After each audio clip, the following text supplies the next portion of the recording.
Hi everyone, it's Kim here. Welcome back. Look, I've posted two videos about bottle feeding, formula feeding earlier in the day. And as I said to you, if I can find information that really does reflect what the current evidence says and it's on video, then I'll post those in the group. Otherwise, I'll make another video for you like I have been. Okay, I just think the video, you can actually listen to it if you want to, rather than reading it, or watch it if you want to while you're feeding or something, whenever you want to. So when I first went out to social media, I asked parents would they share with me what they wanted. One of the biggest questions was which formula is the best. Okay, so I spent a bit of time looking at the research, and what happened was it all became very complicated. And I got to the stage and I thought, you actually need to be a scientist to actually do the comparison between these formulas.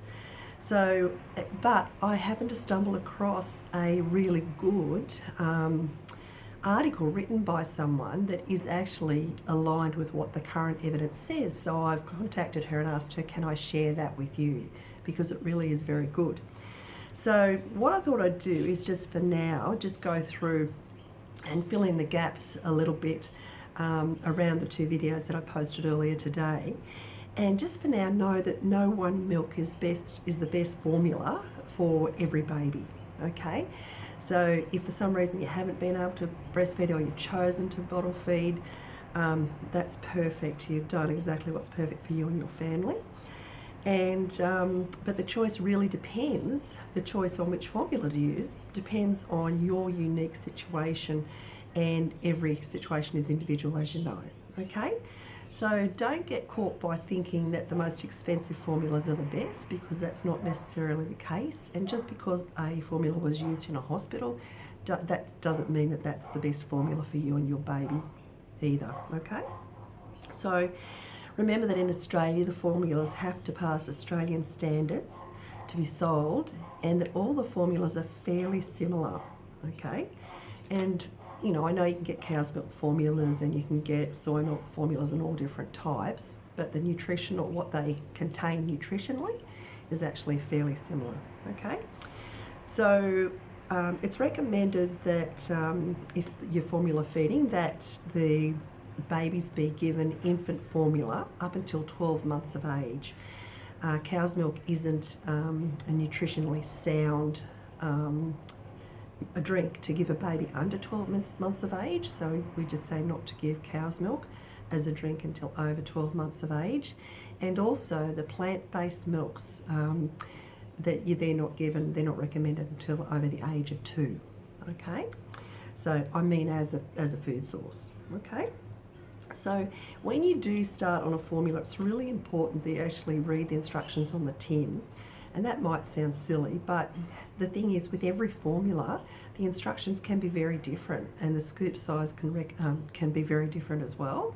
So if you start with one formula and then for whatever reason you want to change, or you need to change formulas, just make sure that you read the new formula tin and you follow those instructions, because they're all made up with the exact amount of formula and the exact amount of water that's required for that particular formula, and it's going to help to meet the baby's growth and development needs the best, okay?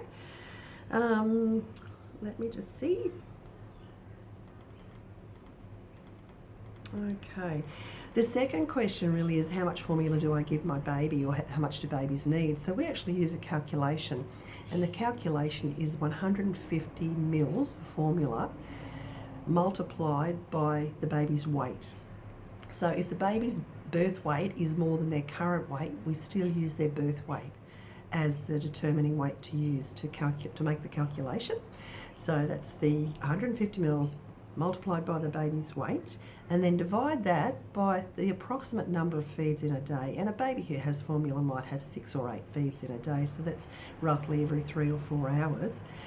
But I'll talk more about bottle feeding on demand in a minute too, okay? So we do still say to bottle feed on demand, because sometimes babies will want a bit more than what we've calculated, and other times they'll want a bit less, okay? When the baby's continually demanding more than what we've calculated, that's when you increase the amount that you're offering in each bottle when they're finishing what they're having, okay? So Babies are also very good at letting us know when they're finished, so really take the cue, you know, when they start closing their lips or turning their face, when you're trying just to pop the teat in there between their lips, then they've probably had enough or they might need to burp. So just have a look at those things and follow the baby's lead. Okay, right. Okay, so if you haven't had a chance to go back to the other 2 videos that I've posted today, just go back and have a look at those now. And I know that a lot of you are really busy and, you know, you've got a bit of a tough time going on at the moment. I've read some of the comments in the group. So just do the doable. Don't try to do anything else. If you need help, please put your hand up. You know, ask your support system around you. And just have the best weekend possible.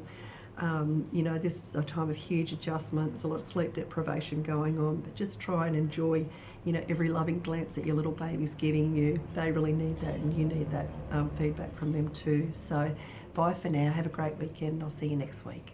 Bye.